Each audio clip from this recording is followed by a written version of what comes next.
मुझे बचपन से ही जानवरों का शौक़ है। मैं अपने ख़ानदान में कोई पहला आदमी नहीं हूँ जिसको ये शौक़ है, क्योंकि मेरे दादा को भी शिकार का काफ़ी शौक़ था, उनसे पहले उनके वालिद को और उनके दादा को, तो नस्ल दर नस्ल ये शौक़ चला आ रहा है शिकार वगैरह का।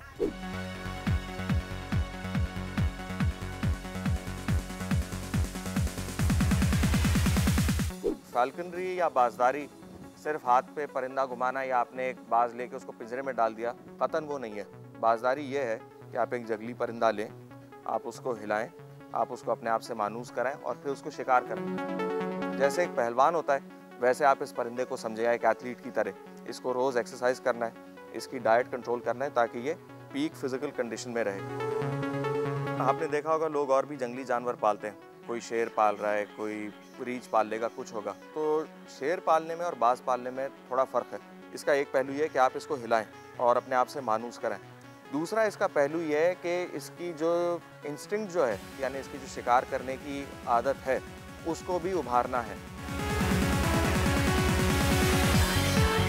ये शौक़ असल में जो आया है यहाँ पे, ये मुग़ल अपने साथ लाए थे जब ये सेंट्रल एशिया से इंडिया आए, और फिर नस्ल दर नस्ल मुग़लों में शौक़ चला आता रहा और बढ़ता भी रहा। ये उनके मिनीचर्स में भी आप तस्वीरें देख सकते हैं, शहज़ादों की भी और शहज़ादियों की भी, जो कि अपने हाथ पर बाज़ लिए हुए जंगल में शिकार खेलने जा रहे हैं। जब अंग्रेज़ आए, अंग्रेज़ों ने भी ये शौक़ यहाँ पर किया, लेकिन कुछ हद तक, क्योंकि जब मुग़लों का दौर ख़त्म हुआ तो इस शौक़ में फिर ज़वाल आ गया, क्यों अंग्रेज़ अपने साथ बंदूकें लेकर आए थे और बंदूकों से शिकार करना पसंद करते थे। पाकिस्तान में अब भी कुछ शौकीन हैं, ज़्यादातर देही इलाकों में हैं ये। कुछ लोग शिकरे पालते हैं, कुछ बाशे पालते हैं, कुछ बाज़ भी पालते हैं। बाज़ तो एक जेनेरिक टर्म है जो कि हर किस्म के शिकारी परिंदे को लगाई जाती है आजकल, लेकिन असल बाज़ जिसको कहते हैं वो ये परिंदा है जो मेरे हाथ पे है। ज़्यादातर शिकार इनसे तीतर, खरगोश और मुर्ग़ाबी का ही किया जाता है। 15 साल पहले की बात है, मैं गया था एम्प्रेस मार्केट, तो वहाँ एक दुकान वाले ने, जैसे हर नए आदमी के साथ वो करते हैं, मुझे एक चूहे मार पकड़ा दिया उल्लू बना के कि भाई ये तो बाज़ है, ये ले जाओ। तो अपनी 3 महीने की पॉकेट मनी भी उसको दी और एक चूहे मार लेके आया। तो फिर उसके बाद से बस आप मेरी खुशकिस्मती समझें, मैं एक ऐसे शख्स से मिला जो कि ख़ुद भी बाज़ पालता था।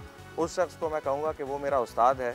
जितना कुछ मुझे आज पता है उसकी अक्सरियत उसी ने मुझे बताई, उसी ने मुझे सिखाया, उसी ने ये सब कुछ मुझे दिखलाया कि किस तरीके से ये करना है।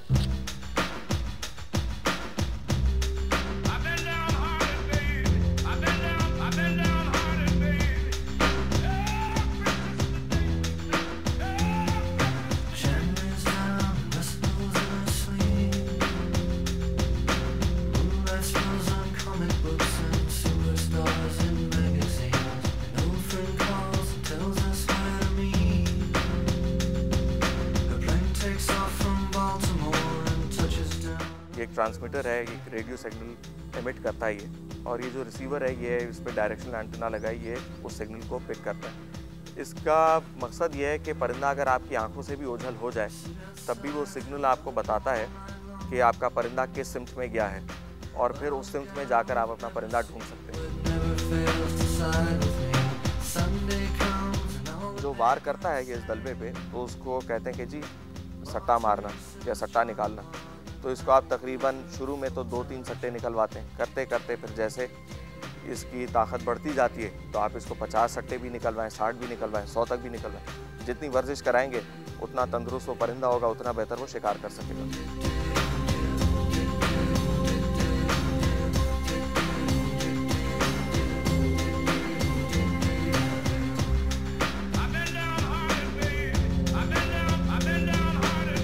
At the end of the day, this is still a wild animal.